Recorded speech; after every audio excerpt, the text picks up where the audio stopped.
Assalamualaikum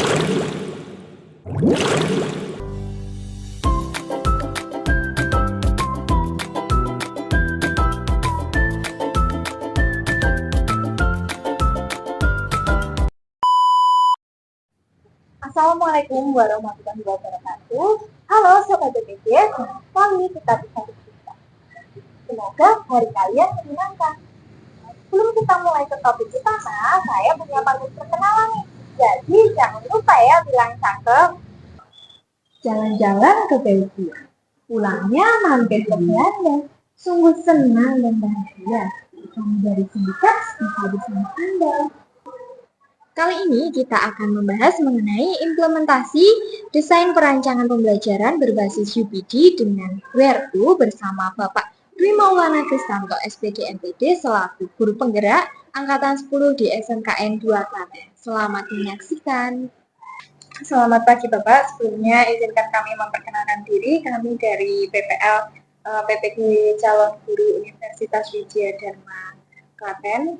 Sebelumnya kami mengucapkan terima kasih karena Bapak sudah meluangkan waktunya untuk berbincang-bincang mengenai implementasi desain perancangan Where2 dalam kerangka UPD yang sering digunakan di kurikulum pendidikan saat ini untuk memastikan setiap langkah dalam pembelajaran itu memiliki tujuan yang efektif. Mungkin langsung saja ya Pak, menjawab pertanyaan dari teman kami mengenai Where2 dalam UPD ini.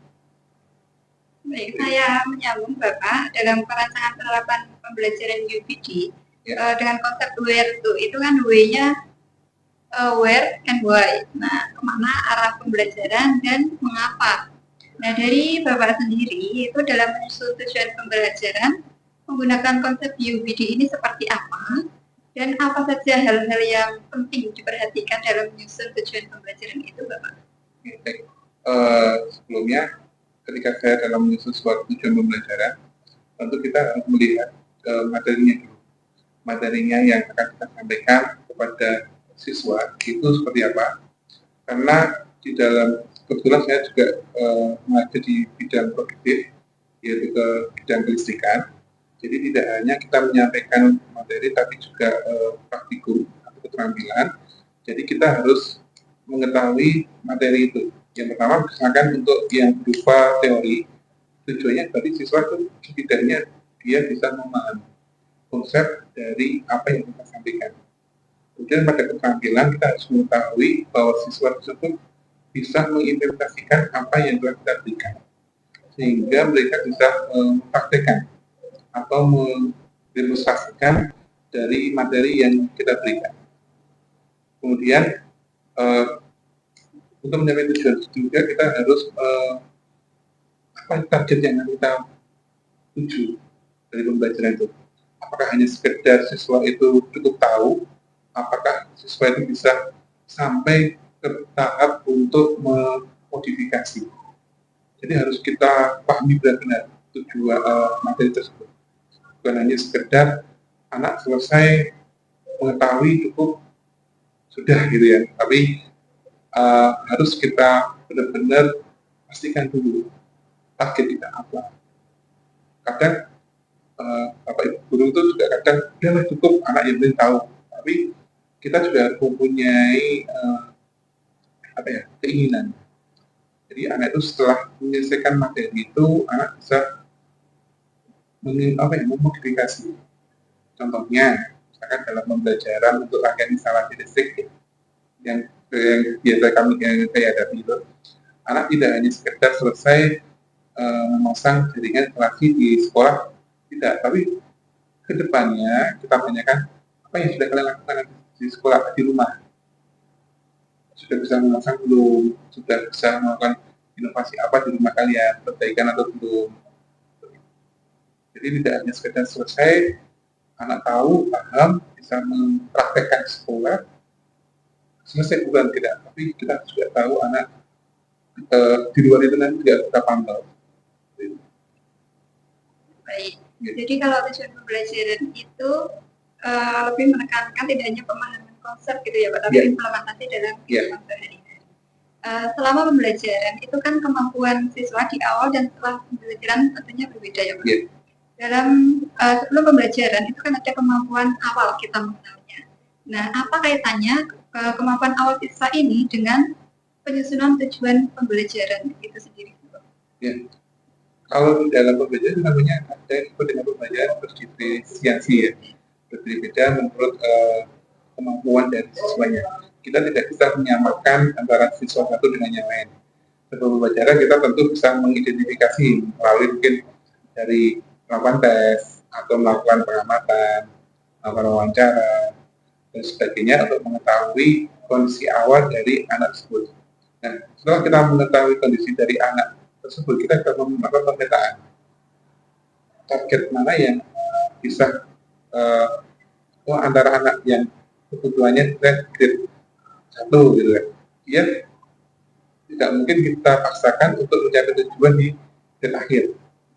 Anak kedua yang tidak, tapi setidaknya mereka sudah melakukan pembelajaran dan mempunyai kemauan untuk berubah menjadi lebih baik lagi. Dengan adanya pembelajaran diferensiasi itu mungkin Bapak Ibu guru kadang merasa agak remotan, agak susah. Dalam satu kelas kita sendiri ngajar kalau beda-beda itu kan kadang aduh ribet Pak, susah. Tapi mau bagaimana lagi kalau kita samakan, kita jadikan satu, semua tujuan sama, ya akan bisa. Nah, kita implementasikannya ketika nanti di akhir, contohnya adalah ketika praktikum. Itu bisa kalau kayak itu misalkan untuk yang di awalnya di grade 1 rangkaiannya adalah rangkaian sederhana, mungkin hanya memasang jaringan kontak akar tunggal aja. Ketika mereka sudah berhasil, kita anggap bahwa anak itu sudah lulus. Kemudian untuk yang grade 2 mungkin agak lebih rumit lagi dengan rangkaian seri. Kemudian yang grade akhir mereka akan tukar karena itu rangkaian yang agak lebih rumit. Nah seperti itu. Jadi kita memetakan antara grade 1, 2, 3, kalau saja ada 3 grade. Dan untuk memantaunya bagaimana? Kita memantau secara individual. Kita melakukan pendekatan. Jangan di depan kelas, kamu tuh gimana? Takutnya anak nanti malah takut. Tapi bagaimana kita memotivasi anak supaya tetap berkembang. Bahkan ketika mereka melakukan praktikum gagal, ya kita nggak apa-apa. Coba lagi loh. Kita motivasi bahwa yang namanya gagal itu nanti suatu hal yang biasa daripada kita tidak mencoba. Endingnya bagaimana? Ketika kita beri motivasi tersebut, mereka akan bisa berarti kesempatan dengan batas waktu mungkin 1-2 kali, terakhir ada 3 kali yang sudah saya terapkan, ini mereka berhasil. Bahkan yang kedua mereka sudah berhasil. Walaupun yang pertama mereka praktek yang pertama mereka gagal, gitu. Tapi yang kedua karena ada motivasi, kita tanyakan masalahnya apa, terus kita tanyakan teman siapa yang bisa kamu ajak untuk diskusi. Nah, tidak hanya dengan Bapak Ibu saja, tapi dengan teman sejawat, dengan teman-teman dalam satu kelasnya. Jadi yang bisa kamu ajak diskusi untuk memberikan masukan kepada kamu ajak ngobrol, kamu ajak latihan, akhirnya tidak bisa. Jadi jangan takut untuk melakukan pembelajaran secara berisian, karena setiap anak itu mempunyai kemampuan yang berbeda. Kita tidak bisa memaksakan anak untuk berangkat dari yang berbeda dengan hasil yang sama. Tidak bisa. Kalau berdasarkan pengalaman Bapak sendiri, Ya. Terkait dengan posisi keterampilan peserta didik setelah menggunakan kerangka UPD ini daripada dengan kerangka lainnya, itu gimana Pak? Kompetensinya? Kalau untuk cara struktur kan lebih terarah dan program gitu. Jadi kita bisa melakukan step by step yang dilakukan. Kita bisa melakukan identifikasi awal dan sebagainya lebih terarah. Dan pada akhirnya kita bisa mengetahui baik kelemahan kita sendiri maupun kelemahan anak, sehingga kita bisa melakukan pengembangan maupun perbaikan dalam pembelajaran selanjutnya. Tidak hanya kita menyalahkan anak, kamu nggak bisa, tapi kita juga harus bisa mengoreksi diri kita sendiri.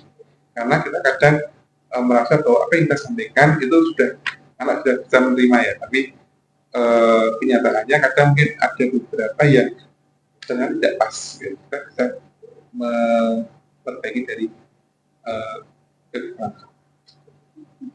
Kemarin kami di kampus itu belajar terkait dengan hasil yang diharapkan dalam kerangka UPD ini ada 6 aspek, Bapak. Yang pertama itu dapat menjelaskan, menafsirkan, menerapkan, memiliki perspektif, empati, dan pengetahuan diri. Nah, untuk penerapannya di kelas ini, apakah dalam setiap pembelajaran harus membuat ke-6 aspek ini, apakah ini opsional, bisa memilih salah satu gitu, Pak? Nah, kalau untuk menerapkan ke-6 unjuk kerja itu ya, itu kembali lagi kita ke materi kita. Tidak mungkin semuanya bisa harus terpenuhi. Mana poin-poin yang sekiranya memang masuk untuk bisa kita ambil. Jadi kalau semuanya, kalau kita harus kita masukkan, kita penuhi semuanya, itu nanti satu pasti memakan waktu. Yang kedua, kemampuan anak juga berbeda-beda. Jadi kita bisa memetakan metode-metode mana yang sekiranya bisa dipenuhi dari anak itu. Minimal dari 3 sampai 4 opsional dari unit kerja itu terpenuhi, maka bisa dikatakan bahwa pembelajaran tersebut atau unit kerja tersebut sudah berjalan dengan baik. Kalau terkait dengan kriteria penilaiannya sendiri itu bagaimana, Pak, terkait dengan aspek tersebut? Kalau untuk penilaian kita bisa melakukan pengamatan, pendekatan, dan juga unit kerja secara langsung. Jadi tidak hanya di hasil akhir bahwa anak hasilnya jelek tidak, tapi bagaimana kita melakukan pengamatan secara setiap hari dalam pembelajarannya, bagaimana kita pendekatannya, karena yang namanya penilaian itu tidak hanya dalam hal secara unjuk kerja hasilnya langsung, tapi bagaimana sikapnya itu juga sangat penting. Karena sebagai guru itu kan kita tidak hanya mendidik dalam menghasilkan anak yang mempunyai keterampilan atau soft skill yang bagus, tapi kita juga harus tidak lepas dari yang namanya pembentukan akhlak dan karakter. Itu karena karakter sebagai modal ketika nanti, apalagi di dalam dunia pekerjaan selanjutnya, yang menurut saya amati ketika anak itu mempunyai keterampilan yang bagus, tapi ketika dari cara akhlak ataupun karakternya dia kurang, dia tidak akan bisa berkembang. Jadi tetap yang namanya akhlak karakter itu untuk benar seperti kita tekankan di awal. Mungkin itu cukup dari saya, Bapak, akan dilanjutkan. Pak, untuk yang kedua itu katanya dengan penyusunan perancangan pembelajaran WER2 itu adalah terkait dengan hook atau full. Dengan hook atau full, di mana itu memastikan siswa itu minatnya itu pada pembelajaran itu dapat terfokus gitu, di mana nantinya mereka akan diajak untuk bernalar kritis, kemudian juga mengamati dan juga untuk menginvestigasi masalah dalam pembelajaran. Nah, untuk pertanyaan yang pertama, Bapak, itu kaitannya dengan keterlibatan siswa dalam pembelajaran. Bagaimana cara Bapak itu memastikan siswa itu bisa terlibat secara aktif dalam pembelajaran? Bagaimana anak siswa yang terlibat aktif dalam pembelajaran ketika di awal pembelajaran, kita kan melakukan yang namanya pertama kita bukan kesepakatan kelas dulu di awal pembelajaran, di awal mau seperti apa proses pembelajaran nanti selama 1 semester ke depan, seperti apa yang mereka harapkan, apa yang mereka inginkan. Kemudian kita melakukan suatu kontrak kerja, di mana kontrak kerja tersebut ada aturan-aturan atau poin-poin yang mereka hendaki juga. Jadi kita tidak lepas hanya kita saja yang menentukan. Contohnya mengenai tugas itu kapan harus selesai, apa sanksinya dan sebagainya. Kemudian untuk keterlibatannya tidak hanya anak mendengarkan saja, mengikuti apa yang disampaikan, tapi mereka juga diberi kesempatan untuk menyampaikan idenya. Nah, contohnya kemarin Pak, kalau kita hanya pembelajaran di kelas, sebenarnya kita bosan Pak. Tapi ada aturan bahwa kita tidak bisa keluar untuk secara lebih jauh ya, untuk di Jawa Tengah itu untuk mendapatkan ilmu di industri secara jauh kita agak kesulitan dengan izinnya, karena kita tidak bisa mengambil itu menarik biaya kan. Akhirnya apa? Kita ini anak berita Pak, bagaimana kalau kita nanti pembelajarannya setelah pembelajaran selesai pada tahap ini, kita melakukan yang namanya di lapangan. Contohnya untuk pembelajaran instalasi jaringan rumah tinggal yang sudah dilakukan, anak-anak itu nanti akan melakukan pengamatan, identifikasi ke perumahan-perumahan yang ada di sekitar sekolah. Mereka akan mengetahui apa yang sudah didapatkan di sekolah sesuai tidak dengan yang ada di lapangan. Contohnya tentang pemasangannya, tentang pengukurannya. Karena hal kecil semacam itu, kadang kalau sudah di lapangan, orang lapangan itu kadang yang penting jadi. Beda dengan akal dituliskan ada yang namanya PUIL, Peraturan Umum Instalasi Listrik. Itu adalah aturan-aturan yang kalau kita namanya kitab kita ya, patokan kita. Contoh kecil adalah misalkan pemasangan saklar. Saklar itu dari bawah lantai ke atas itu adalah 150 cm atau 1,5 meter. Nah, mereka bisa mengimplementasikan ketika pengamatan di lapangan, oh Pak ternyata di lapangan tidak sampai sebegitu Pak ukurannya. Mereka kan tahu paham. Jadi kesannya tahu ya. Terus yang kedua tidak hanya di dalam hal untuk istilahnya di rumahnya. Yang terakhir mereka melakukan pengamatan langsung ke industri besar. Industri besar tidak hanya pengamatan tentang jaringan listrik, tapi sistem kerja atau budaya kerja. Mereka akan mengetahui, mengamati, melihat, oh ternyata sistem kerja di lapangan itu beda jauh ya dengan kita di sekolah, di mana mereka berangkat jam 7, pulang jam 4, sistemnya harus kerja, dia berdiri terus, tidak bisa pegang HP, tidak bisa duduk yang istirahat, dan mereka akan paham, sehingga mereka akan bisa mengetahui apa yang harus mereka lakukan dan apa yang mereka persiapkan. Dengan kita melibatkan anak untuk menentukan metode-metode seperti itu, anak akan lebih mudah untuk menerima pembelajaran yang kita sampaikan. Kemudian kan pasti ketika dalam pembelajaran itu kan tidak selamanya kan siswa itu terlibat. Ada juga situasi-situasi di mana mereka tidak kondusif. Gitu. Nah itu kira-kira apa penyebabnya dan juga apa hambatan ketika terjadi di situasi tersebut? Siswa tidak kondusif itu lebih sering ketika ketika Bapak Ibu guru kan menganggap tugas utama kita sebagai pengajar atau mendidik anak. Tapi tidak dipungkiri bahwa kita seringkali mendapatkan tugas tambahan ataupun ada kegiatan-kegiatan yang mengharuskan kita untuk meninggalkan jam pembelajaran tersebut. Kita tidak bisa memantau anak mungkin dari jam pembelajaran jam pertama sampai jam kedua, ketiga, keempat. Nah, hal semacam itu yang kadang kita harus bolak-balik untuk memantau ketika datang anak itu sudah banyak, ada beberapa yang sudah bermain, ada yang cek caranya. Nah, bagaimana kita mengatasinya ya kita memberikan suatu reward. Nah, suatu yang pertama kita berikan reward. Apabila mereka menyelesaikan suatu tugas yang kita berikan, ketika kita tidak bisa memantau secara langsung, itu kita memberikan reward atau apresiasi kepada anak yang memberikan nilai terbaik dengan memberikan bonus misalkan nanti kalau sudah menyelesaikan ini kamu tidak perlu menyelesaikan tahap yang kedua, yang ketiga.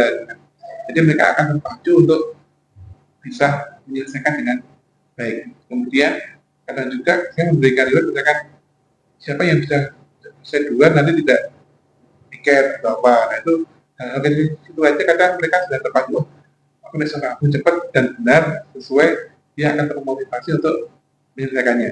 Nah, tapi hambatannya ya itu kita tidak bisa memantau secara terus-menerus karena ya adanya keterbatasan ketika kita mendapatkan gambar. Contohnya kemarin ada kegiatan pelatihan karena badan kadang dilakukan di jam kerja. Baik Pak, kemudian kan terkait dengan HUT ini tuh sebenarnya jika tadi yang HUT itu masih di tujuan pembelajaran, maka ketika HUT ini kan dia sudah di kegiatan pembelajaran. Itu bagaimana Bapak memastikan bahwa kegiatan belajar itu dapat berjalan dengan lancar ketika di mana ada situasi-situasi di mana siswa itu mungkin memiliki rasa yang imajinasinya itu rendah, kemudian juga mungkin ada sikap di mana dia kurang berani dalam bertanya ataupun mengungkapkan ide-idenya. Di dalam untuk melatih hal tersebut, saya ada yang namanya grup WhatsApp. Grup WhatsApp terus ada saya melayani hampir sekitar 24 jam. Anak kadang berkonsultasi mengenai apa yang menjadi masalahnya. Saya bilang ketika kamu bertanya masalah umum silahkan kalian bertanya lewat grup secara langsung. Tapi ketika ada masalah pribadi atau apa, silakan kalian bertanya kepada Bapak Ibu guru dengan tetap kita memberikan menyelipkan untuk pembelajaran secara karakter, yaitu memperkenalkan diri dulu, apa masalahnya secara jadi pada Bapak. Kemudian bagaimana kita meningkatkan kemampuan anak ketika ada yang malu dan sebagainya, itu ketika di dalam kelas kita memberikan kesempatan. Jadi ada pembelajaran sosial tadi ya, kita tidak hanya kalau kita campur, nanti anak-anak yang siswa yang mempunyai power lebih tinggi dia akan selalu berada di depan. Tapi ketika kita mengelompokkan, kemudian kita memberikan tanggung jawab kepada mereka, terus kita berikan mereka waktu dan tempat untuk berlatih terlebih dahulu, terus kita memberikan apresiasi tanpa kita menjatuhkan mereka, lama-lama mereka akan lebih nyaman. Dan ketika mereka bertanya kepada Bapak Ibu, pada Bapak Guru pun, mereka akan senang. Dan ketika anak melakukan suatu kesalahan atau apapun, kita panggil, kita datangkan, kita ajak duduk, kita ajak ngobrol, kita ajak bercanda, tapi menyelipkan contohnya, Mas, begini, kamu tuh kalau pernah punya panjang atau apa itu tidak usia. Iya Pak, lama-lama mereka akan dekat. Contohnya ada peraturan saya, ketika mereka aturan saya itu tiap 1 bulan kamu harus sudah potong. Mereka sudah terbiasa. Terus ketika mau praktek ujian pun saya tidak akan pernah menunjuk, yuk ini ujian dulu, tidak, siapa yang siap. Mereka ada, saya siap. Nah, ketika seperti itu mereka tidak akan berlomba-lomba untuk mengajukan diri tanpa harus kita sukses. Tidak, untuk ujian kita tidak pernah menyuruh, ya nomor 1, 2, 3 enggak. Tapi ya siapa yang sudah siap praktek, mereka tidak akan mengajukan diri, Pak saya sudah siap, Pak saya siap. Nah, hal itu menandakan bahwa mereka sudah merasa yakin dan siap dan tidak ragu lagi ketika untuk menyampaikan pendapat. Bahkan ketika anak bertanya, saya bilang, Mas, silakan enggak kalau pernyataan. Konsultasikan kepada Bapak. Saya di depan, anak maju, Pak, mohon maaf ya, ini salah. Dan saya sampaikan ke teman-teman, biar teman-teman pada tahu. Iya Pak, jadi mereka nggak mau. Dari cerita apa yang dia lakukan salah, teman-teman yang mengikuti, dan teman-teman nggak ada ragu ketika mau mengkoreksikan kerjanya kepada gurunya. Kadang kan ada anak takut menek salah sendiri. Dan ketika saya marah pun anak-anak tahu saya marahnya ya pada saat di kelas. Ketika di luar ya udah biasa, kita rangkul biasa. Dan kita marahnya bukan karena mau dan kata-kata ya, Mas kalau didengarkan ini ya Pak, mereka biasa santai. Tapi mereka tetap sungkan dan menaati aturannya. Dan kita langsung marah langsung dengan kata-kata yang sebagai guru kita menghindari kata-kata yang tidak baik dan menjatuhkan benar. Yang penting kita marah dalam artian marahnya mungkin ketegasan lah. Mungkin untuk yang ini sudah ya Pak, dan dapat saya simpulkan bahwasanya untuk menarik minat siswa dalam keterlibatan dalam pembelajaran itu bisa dilakukan dengan pendekatan di mana nantinya bisa mereka meningkatkan apa yang dimilikinya dalam pembelajaran. Itu mungkin beralih di desain perantaraan. Melanjutkan pertanyaan dari teman-teman ya Pak. Kalau ini nanti untuk poin E, explore, experience, dan equip. Nah, untuk pertanyaan pertama, bagaimana cara Bapak membuka kesempatan bagi peserta didik untuk terlibat dalam ide-ide besar? Dalam ide-ide besar, ide-ide kreatif. Yang saya sampaikan tadi, ketika di awal maupun selama pembelajaran, anak saya beri kesempatan untuk menyampaikan apresiasinya, menyampaikan ide-idenya. Kita tidak bisa mengekang anak mengikuti apa yang kita inginkan. Anak diberi kesempatan untuk model pembelajaran seperti apa yang mereka kehendaki. Bahkan saya pun tidak hanya membaca, saya bilang di dalam kelas duduk anak mendengarkan, itu tidak. Pak, anak yuk di luar dari tempat mungkin di taman atau apa sambil ngobrol itu tidak apa-apa. Terus saya juga membebaskan anak ketika anak untuk ketika pembelajaran hanya sekedar minum. Tapi kalau makan kita tetap nggak boleh, karena tahu bahwa kalau minum hanya minum, oke lah, gitu kan. Kita memberikan kebebasan ke anak untuk lebih santai dalam pembelajaran. Kalau saya bilang HP off, anak dia akan off. Saya bilang ada saatnya ketika pembelajaran kita menggunakan HP anak tidak setuju Pak. Jadi mereka juga akan paham bahwa ternyata tidak hanya aturan harus tetap HP tinggalkan enggak, tapi ada saat tertentu memang untuk pembelajaran saya ya, memang harus menggunakan yang namanya HP karena kita ada yang namanya pembelajaran sistem jaringan IoT. Itu mau nggak mau harus menggunakan HP. Nah, anak akan merasa senang. Terus ketika ada pertanyaan-pertanyaan itu, yuk, anak nggak bisa menjawab, gitu kan. Coba kalau dari Google apa, gitu kan. Pendapatnya seperti ini, gitu. Nanti kita ambil kesimpulan. Karena yang namanya materi dari dunia itu kan tidak selamanya bisa langsung kita ambil semuanya benar, tidak. Nah, model pembelajaran itu anak bisa mempunyai ide-ide itu dimana di pembelajaran di luar, terus bisa pengamatan di industri, dan itu pun kita tidak lepas anak Yuda sekarang enggak, kita duduk dekat enggak. Yang harus dilakukan ketika anak di industri sudah belajar untuk membuat surat, melakukan permohonan, minta izin, itu kan termasuk suatu pembelajaran untuk keberanian anak untuk berhadapan dengan orang lain, gitu kan, di luar bapak ibunya yang mereka kenal. Dan itu mereka akan dalam pengalaman yang Pak, ternyata kita minta izin itu dengan susah ya Pak, untuk berkomunikasi dengan orang selain yang kita kenal susah ya Pak. Jadi itu pengalaman-pengalaman soft skill-nya yang mereka dapat ketika nanti mereka lulus. Berarti kalau dari Bapak memberikan kesempatan ke anak-anak untuk mengungkapkan ide-ide mereka. Yeah. Gitu kan.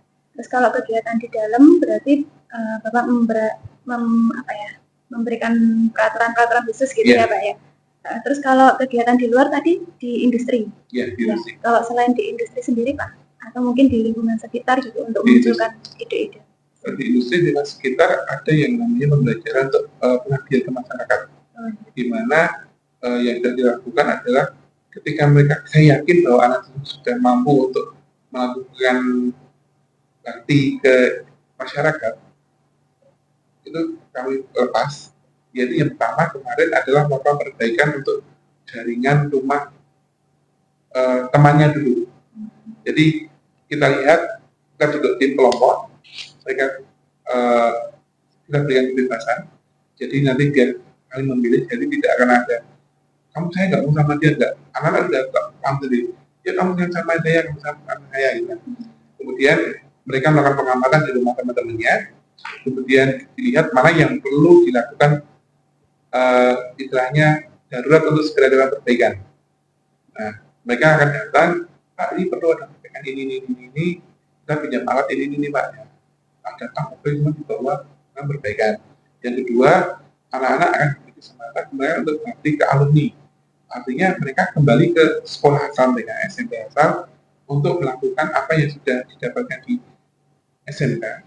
Mereka melakukan perbaikan mulai dari perbaikan dari instalasi, alat elektronik, kipas, AC dan sebagainya.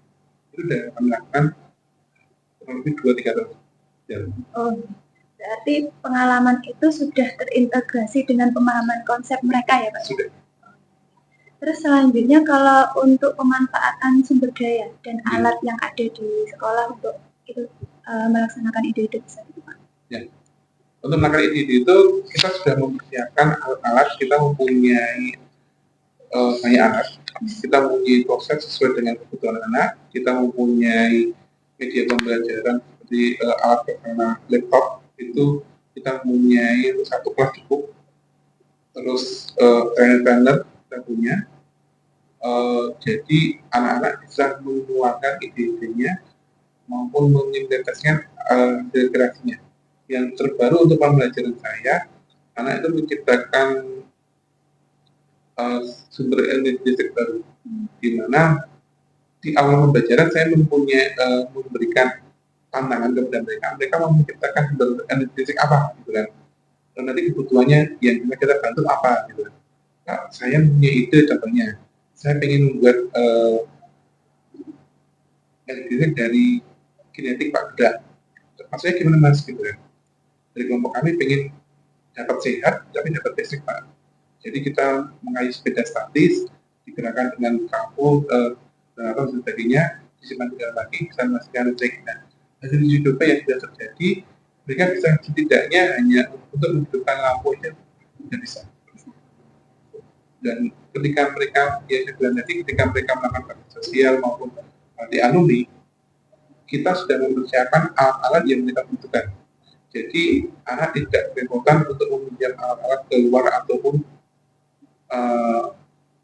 menyiapkan pribadi. Kita sudah menyiapkan baik bahan, sumber, dan alatnya. Jadi di sini sudah lengkap ya Pak ya? Sudah. Dan terakhir kita mendapatkan untuk tujuan kelistrikan ya, tentang yang saya pahami, kalau kita juga di atas, kita sebenarnya di SMK Negeri 9, SMK Negeri 2 ini kan ada 9 jurusan. Ada beberapa, seperti di mesin itu kemarin dapat bantuan PK, terus di logam itu dapat bantuan itu masuk komplit alatnya semuanya. Terus kalau dari kelistrikan, kami tahun 2017 itu mendapatkan bantuan dari pusat itu malam 50 juta, itu berwujud printer sama laptop. Kemudian tahun 2018 kita mendapatkan trainer pendanaan senilai 2,1 miliar. Terus yang terakhir kemarin tahun 2024 ini kami dari jurusan itu juga mendapatkan lanjut lagi mendapat bantuan berupa trainer, ada 24 trainer yang bisa untuk pembelajaran senilai 2,5 M dan benar sekitar 350 juta. Itu bisa digunakan anak untuk pembelajaran secara maksimal. Bahkan untuk yang kita siapkan peralatannya itu tidak hanya di bidang pendidikan, tapi juga merambat ke bidang big controller, robotik, yang sekarang lebih banyak ke IoT, Internet of Things, yang dimana pembelajaran untuk menghidupkan mesin maupun instalasi secara jarak jauh. Itu kalau dari sekolah ya Pak. Yeah. Kalau dari peserta didik sendiri itu ada ini nggak Pak, inisiatif dari mereka untuk melengkapi alat dan sumber daya untuk kebutuhan mereka? Nah, gitu. Ada. Jadi di awal pembelajaran di kelas 10 ya, kita sudah memastikan bahwa anak, terutama untuk bidang kelistrikan, itu minimal kalian harus mempunyai yang namanya tespen. Berarti diwajibkan. Ya, wajib. Karena itu sebagai senjata kita. Karena itu mengetes ada tidaknya aliran listrik di dalam suatu jaringan. Kalau anak listrik tidak punya itu kan kita nggak bisa kerja. Kemudian punya ada sumbernya nggak ada. Yang kedua adalah alat ukur. Mereka kalau alat ukur tidak kita wajibkan, tapi rata-rata dari anak mereka sudah berinisiatif sendiri untuk mempunyai, karena ini juga penting untuk mengetahui kondisi tegangan arus yang ada pada suatu jaringan. Walaupun dari sekolah sudah menyediakan sesuai dengan kebutuhan siswa. Tapi minimal anak itu harus mempunyai yang namanya tespen. Karena kalau secara harga itu murah. Iya. Nah, itu untuk pertanyaan experience dari peserta didik. Untuk selanjutnya untuk poin R yaitu rating. Rating di sini pertanyaannya bagaimana peserta didik akan dipandu untuk memikirkan kembali pemahaman mereka tentang ide-ide besar. Bagaimana kita memandunya ya? Iya, memandunya. Ide-ide dari mereka ya. Ketika mereka mempunyai ide-ide itu, kita memberikan mereka kesempatan kebebasan untuk membuat konsep lebih dahulu. Konsepnya seperti apa, keinginan seperti apa yang ingin kalian ciptakan. Contoh yang kecil adalah di apa yang saya kan di mata pembelajaran saya, informasi penanganan listrik yang sudah saya bilang tadi, siswa harus bisa mampu menciptakan energi terbarukan. Karena kita tahu bahwa energi listrik sekarang sudah mulai berkurang dan sudah berkembang yang namanya energi terbarukan. Yang sekarang pinjar adalah solar panel dan dari panas matahari itu. Nah, anak kita bentuk kelompok kecil. Saya kalau untuk kelompok tidak terlalu besar, kelompok kecil minimal tadi dari 3 orang saja, karena biar mereka bisa bekerja secara maksimal. Karena saya kadang berpendapat bahwa kalau kelompok terlalu besar itu nanti hanya akan banyak tidak bekerjanya. Tapi ketika mereka kelompok kecil, mereka akan bersungguh-sungguh untuk bertanggung jawab menyelesaikan konsep tersebut.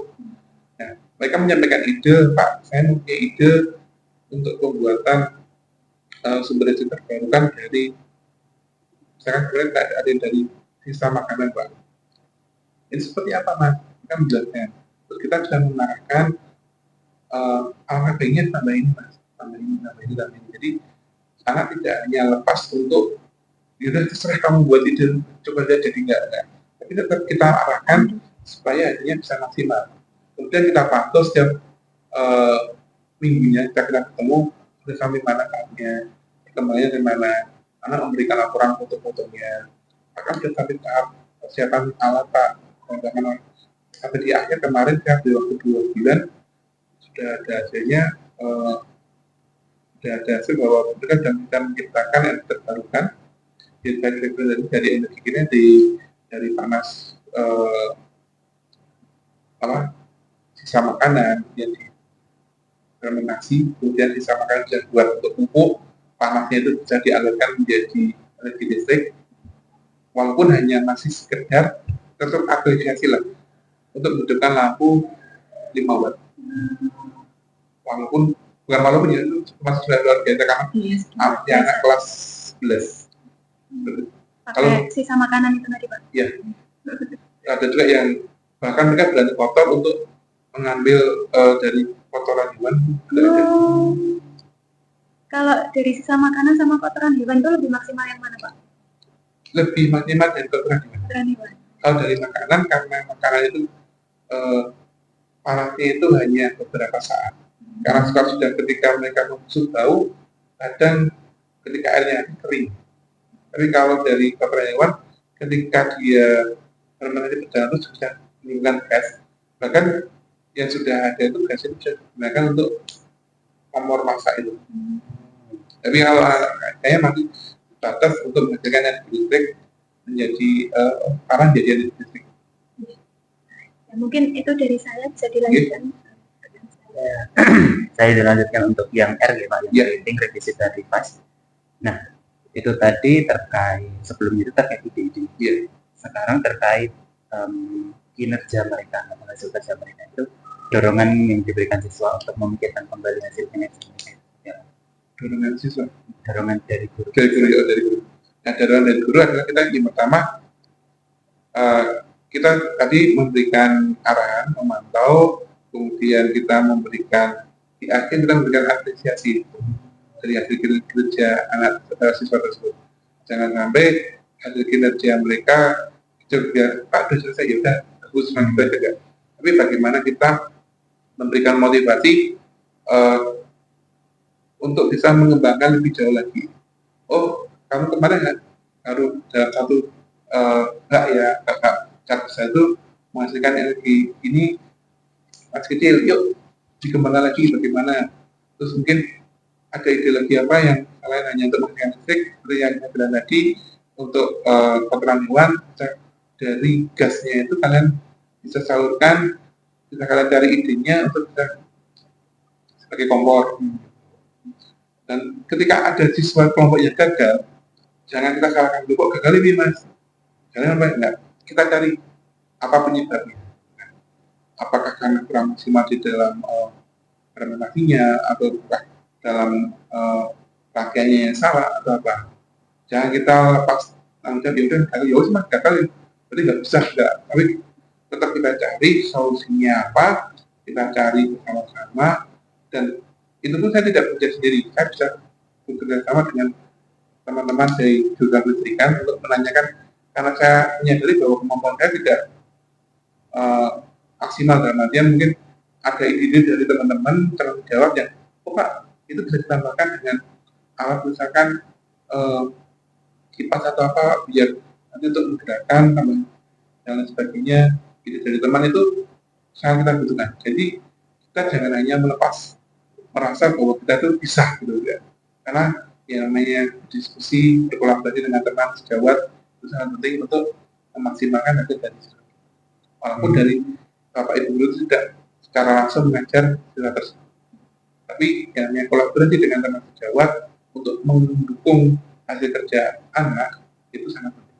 Dan kita memberikan kebebasan ketika apa yang kita sampaikan mungkin kurang, kita memberikan referensi kepada anak, mas bisa belajar untuk bertanya dengan bapak ini bapak mungkin pak ini lebih kompeten untuk dalam bidang ini, untuk kan gerak motor segala macam, itu ada lebih yang lebih ahlinya gitu. Jadi jangan hanya kita merasa bahwa kita pasti bisa sendiri. Jadi siswa itu dibimbing untuk terus melakukan perbaikan. Iya. Jangan dan berbalik. Iya. Jangan ketika gagal, itu gagal sabar. Ya. Mereka tidak akan berani mencoba lagi. Kemudian selanjutnya untuk lembar kerja E yaitu exhibit and evaluate atau evaluasi gitu. Peserta didik itu bagaimana caranya untuk dibimbing melakukan penilaian diri, evaluasi diri. Nah, bagaimana mereka siswa kita untuk mengevaluasi kemampuannya, yaitu kalau saya ketika anak melakukan suatu pekerjaan, ini pekerjaan saya sudah benar belum? Menurut kamu bagaimana? Kalau menurut saya sudah benar Pak, yakin. Coba kamu sebelum kamu konsultasikan dengan Bapak, kamu share dengan teman sejawat dulu, juga memberikan pendapat. Kemudian mereka kembali lagi Pak, ternyata mungkin yang salah Pak, dan hitungnya. Kemudian kita diskusikan hasil dia berusaha dengan temannya, Mas ini sudah benar, ini sudah belum, kurang sebagainya. Jadi mereka tidak hanya nanti secara sepihak dari saya aja, tapi juga dari teman sejawat, dari rekan-rekan kelasnya, memberikan masukan, memberikan penilaian kepada dia. Ternyata saya masih agak kurang di bidang ini. Terus ketika mereka melakukan praktikum, selesai melakukan praktikum pemakaian instalasi, saya tanya, kira-kira selama praktikum tadi kamu merasa bagaimana? Mereka akan menjawab, Pak, saya merasa saya kurang fisik, saya kurang kecepatan, saya kurang. Terus akhirnya memang saya nggak bisa menyelesaikan waktu yang Bapak berikan. Mereka kan satu jaringan instalasi itu harus selesai dalam waktu 2,5 jam. Mereka mau 3 jam. Terus saya kurang rapi Pak. Terus pakaian saya tidak sesuai dengan kuil Pak.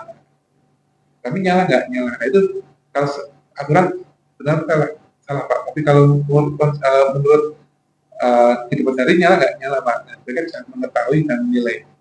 Tidak hanya kita, Mas kok ramah itu ya Mas, kita enggak. Tapi biarkan mereka menilai sendiri. Jadi kamu layak nggak Mas? Maka saya dinilai maksimal tidak Pak. Karena saya biasanya memberikan batas waktu. Untuk si A, mereka menyarankan saya waktu 2 jam, si B 2,5 jam, 3 jam. Jadi mereka kan paham, ternyata saya kurang cepat, ternyata saya kurang fokus Pak, ternyata saya udah kurang berpengaruh dengan teman-teman. Jadi siswa dilibatkan secara langsung gitu Pak, untuk menilai diri sendiri, bahkan untuk menilai temannya sendiri. Iya. Dan ketika kita melihat teman tidak boleh ada yang namanya hal menjatuhkan, oh ini aku jelek, enggak, mereka paham lah. Ya walaupun ada 1-2 ketika mereka memberikan penilaian terus ada yang istilahnya mengejek, kita berikan pemahaman secara pelan-pelan bahwa yang namanya keputusan belajar itu ada tahapannya dan yang namanya siswa itu tidak terus mencapai target yang sama karena kemampuannya juga berbeda-beda. Jadi saya bilang ke anak-anak bahwa jangan berbangga diri ketika kalian punya kemampuan yang lebih, dan jangan berbuat diri karena kalau takutnya nanti mereka jadi sombong, leleng sama apa ya, kasar-kasar Jawa ini leleng lah gitu kan. Mereka merasa bahwa pasti paling pintar dan sebagainya, karena yang namanya ketika di dunia pekerjaan itu nanti tidak akan pernah ada yang tahu. Dan saya selalu menekankan yang namanya pendidikan itu yang paling penting adalah di awal fondasinya, bagaimana anak itu memiliki akhlak dan karakter yang kuat. Keterampilan bisa didapat di mana, tapi yang namanya akhlak dan keterampilan harus dipupuk dan dijaga dari awal. Kemudian untuk beberapa siswa itu kan mungkin kadang belum tahu apa yang bisa dan apa yang belum bisa. Kan kalau tanya, apa yang belum paham, semua belum paham. Padahal kan harusnya mereka ada bagian yang belum paham, ya. Ada yang belum paham. Nah itu membantu siswa memahami apa yang mereka bisa dan belum bisa. Nah, kalau untuk memahami bagaimana siswa itu memahami yang kita sampaikan secara baik dan tidaknya, kita memberikan materi. Kemudian ketika mereka tanya, yang belum paham di bagian mana? semua Pak, gitu kan. Ya kita memberikan kesempatan lagi, ya kita berikan mungkin di awal tadi kita memberikan materi mungkin terlalu cepat, atau mungkin penyampaian kita yang kurang bisa diterima. Nah, setelah itu kita berikan alternatif. Jadi selama mengajar itu kita jangan hanya awal ajar kok kayak PowerPoint tak terangin loh. Kita menyiapkan alternatif, kan ada video, kan second check lah untuk alternatif ketika nanti anak apa yang kita sampaikan tidak bisa. Kemudian kita berikan video tersebut, sambil setelah itu kita mengamati, karena kadang anak mendengarkan apa yang kita sampaikan kadang tidak bisa. Tapi ketika mereka lihat video, terus kemudian mereka bisa menyampaikan materinya, kita jelas lagi, terus kemudian kita ajak anak untuk diskusi dengan sama teman, ngobrol. Silakan kalian ngobrol. Ngobrol itu apa? Tapi ngobrolnya harus kita, kalau ngobrol kita harus membagi anak yang sudah paham dengan anak yang kurang. Jangan dibebaskan, karena sama-sama belum paham, sama-sama nggak mudah gitu ya. Tapi kita harus tahu, Mas, kamu baru temannya ini, kembali ini dari waktu, kemudian setelah itu kita tanyakan lagi mana yang belum, kita baca satu sampai nanti anak akan tahu dan sendirinya. Kemudian ketika praktikum itu kita tidak bisa langsung melepas anak. Kita bilang, saya beri kesempatan kalian untuk 1-2 kali praktek, nanti apa yang belum kalian bisa kalian tanyakan kepada bapak. Tapi nanti untuk praktek yang selanjutnya saya tidak akan pernah menjawab pertanyaan dari kalian. Tujuannya apa? Biar mereka benar-benar ketika ada latihan atau apa, mereka memaksimalkan. Dan ketika sudah eksekusi akhir, mereka akan bertanggung jawab apa yang sudah saya pelajari itu. Dan saya bilang, ketika eksekusi akhir tidak boleh ada yang bertanya kepada guru, kepada teman sekitarnya. Hargai teman sekitar, karena mereka sedang bekerja. Ketika kalian ganggu, mereka akan biar. Dan itu sudah berlangsung sampai sekarang. Maka ketika praktek sebelah gini, mereka masih jangan enggak. Ya fokus sendiri, pikirkan nasib kalian sendiri. Kita mengajarkan untuk individu, tapi biarkan mereka fokus terhadap tanggung jawab. Terima kasih untuk dari saya cukup. Ya. Untuk dari saya itu tentang Taylor atau bagaimana menyesuaikan pembelajaran yang cepat didik, Pak. Ya. Nah, tadi kan di awal Bapak udah menjelaskan, sesuai kalau kebutuhan itu kan sesuai dengan kebutuhan mereka, maka menggunakan pembelajaran berdiferensiasi. Ya. Nah, bagaimana kalau misalkan kita udah merencanakan, Pak, namun pada pas kita akan mengeksekusi itu, tiba-tiba ada keadaan yang berganti, entah itu tiba-tiba kelasnya terpakai untuk kelas lain atau seperti apa, itu bagaimana, Pak? Dipakai kelas lain. Apa ya? Misalkan kondisinya berubah gitu, Pak. Kondisi kenyataannya. Ya awalnya kita udah merencanakan, kita akan menyampaikan materi ini. Tiba-tiba nggak memungkinkan untuk kita melaksanakan rencana kita di awal tadi. Nah itu bagaimana dari Bapak? Terus kira-kira pernahkah Bapak seperti itu, kayak mengalami kayak gitu? Terus caranya gimana solusinya? Nah, saya pernah mengalami juga, mungkin nggak sering, karena kita sudah di awal kita sudah menyusun bahwa minggu ini anak akan saya berikan materi tentang misalkan bagaimana cara menghitung RAB, menghitung luas kebutuhan dan sebagainya, sampai akhir atau yang namanya pengukuran daya dan sebagainya. Tapi ketika pada saat saya harus melakukan pembelajaran itu, tidak mungkin saya tinggalkan, tapi saya mendapatkan tugas untuk keluar. Kan tidak mungkin anak asal saya kasih teori mempelajari sendiri, kan berubah semuanya. Terus akhirnya saya apa yang harus saya lakukan? Akhirnya saya mempunyai, saya juga mempersiapkan materi yang lain. Materinya apa? Anak diberikan materi yang sekiranya ketika kita tinggal, anak bisa memahami dan bisa melaksanakannya tanpa kita panik. Contohnya adalah karena Bapak hari ini ada tugas mendadak, nggak bisa melaksanakan apa yang sudah kita targetkan minggu lalu, kemudian kita mau mencetak RAP dan sebagainya. Alternatifnya adalah sekarang kita membuat perencanaan sistem sanasi di rumah kalian dulu. Nah, mereka sudah paham dan bisa untuk ketika kita tinggal, mereka bisa mengerjakan dengan baik. Terus pemantauannya bagaimana kalau kita tinggal, kita nggak bisa bolak-balik, kita harus keluar pada sekolahan, adalah dengan kita memanfaatkan grup yang ada di WhatsApp tersebut. Artinya apa? Ketika ada jam tertentu, kita melakukan video call. Kita sering melakukan video call terhadap ketua kelas untuk memastikan anaknya bekerja atau kondisi seperti apa. Jadi tidak lepas. Dan ketika nanti selesai pulang jam 3, ya pas saya pastikan jam 3 anak-anak masih di kelas dan posisi sudah rapi sih baru pulang. Tapi ketika saya meninggalkan seperti itu, saya juga tidak langsung lepas saya tinggal. Saya juga menitipkan kepada rekan sejawat. Itulah gunanya kita berkolaborasi dengan rekan sejawat. Tidak mungkin lah. Pasti besok ketika jenengan mengajar sudah mempersiapkan diri mau praktek mau apa di tengah jalan kita ada tugas tambahan mendadak dari kepala sekolah atau dari karena kebetulan saya di sini menjabat sebagai staf PKK untuk rekrut lulusan alumni dan di bidang satpas. Dan kadang sering mendapatkan tugas yang di luar prediksi. Tiba-tiba ketika ngajar, telepon, Pak, ini ada jaringan yang rusak yang sebenarnya perbaiki segera. Itu saya nggak bisa. Karena kalau nggak diperbaiki, sistem pembelajaran yang lain nanti kacau. Akhirnya sudah berikan alternatif.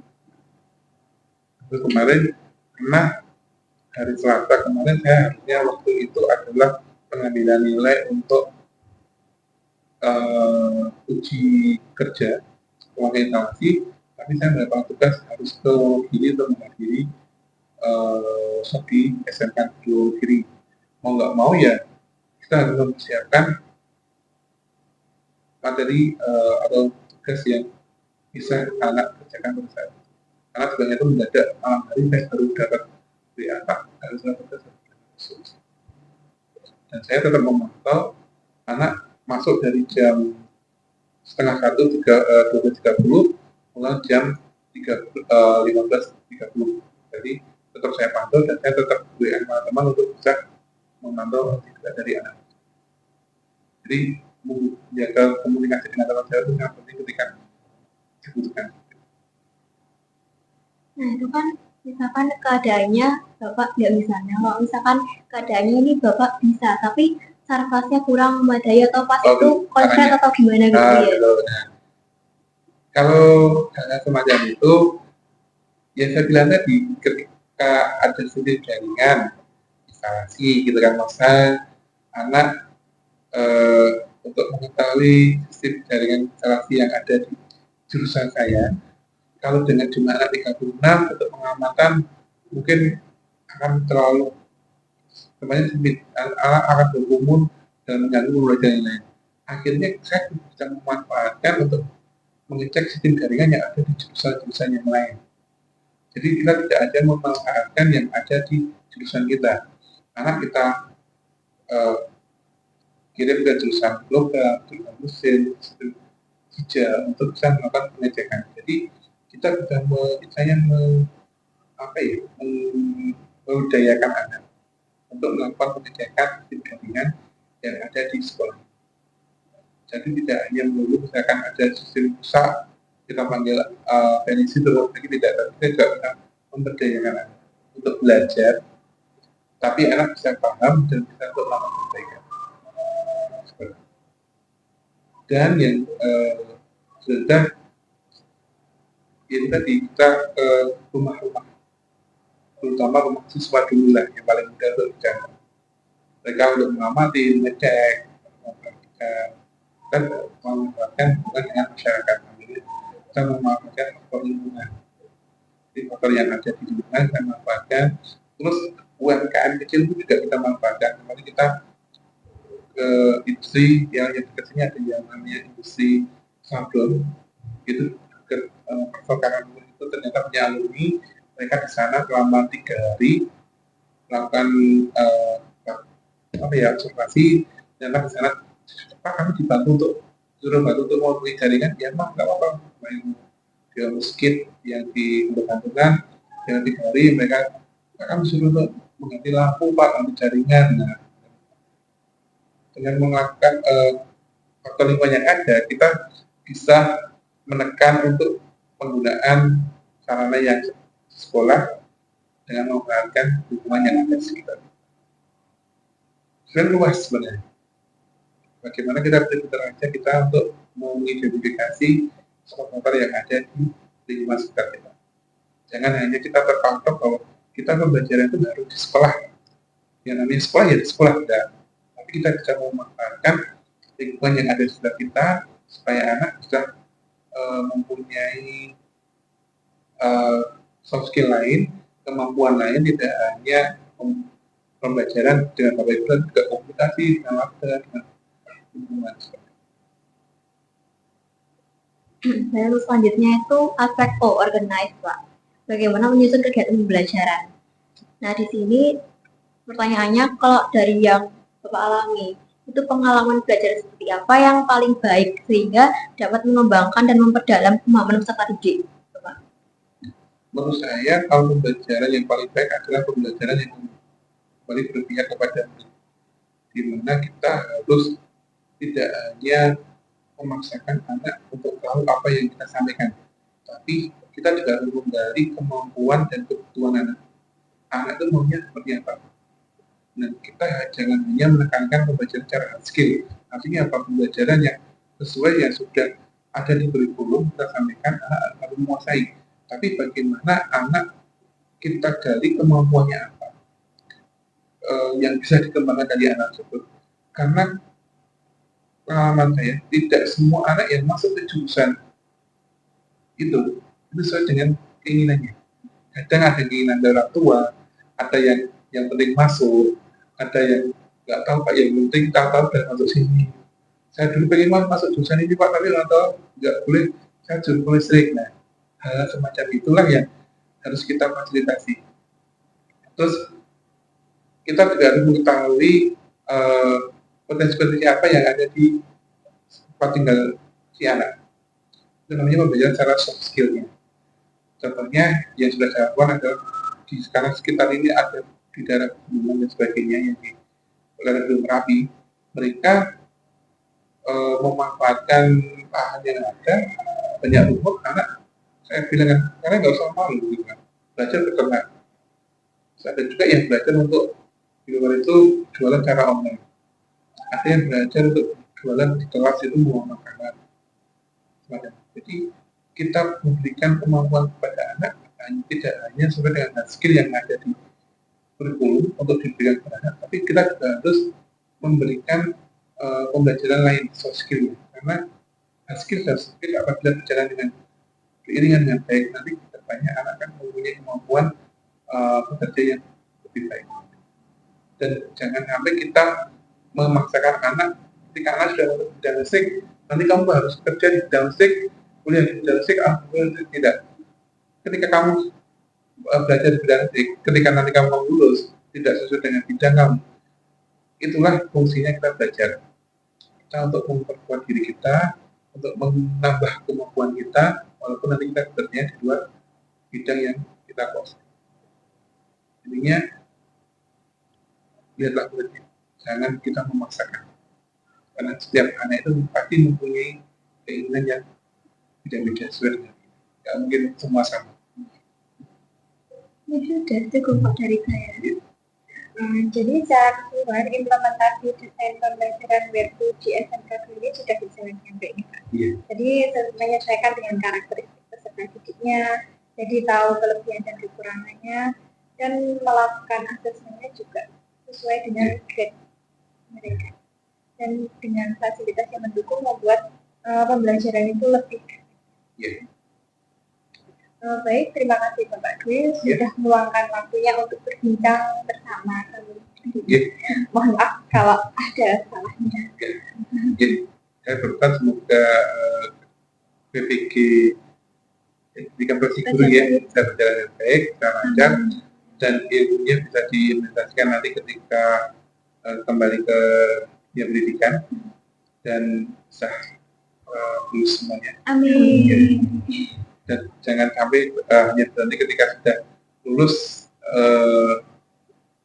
ditargetkan yang ini sudah lulus berpikir selesai, tidak, tapi carilah ilmu yang lebih banyak lagi, tidak hanya selesai S1 berpikir kalau punya kesempatan masih muda banyak beasiswa silakan dikejar terus saja, yang betul itu senang belajar gitu ya. Terima kasih. Sudah cukup. Ya. Terima kasih banyak atas waktunya ya Pak. Ya, kita sukses ya. Amin. Terima kasih.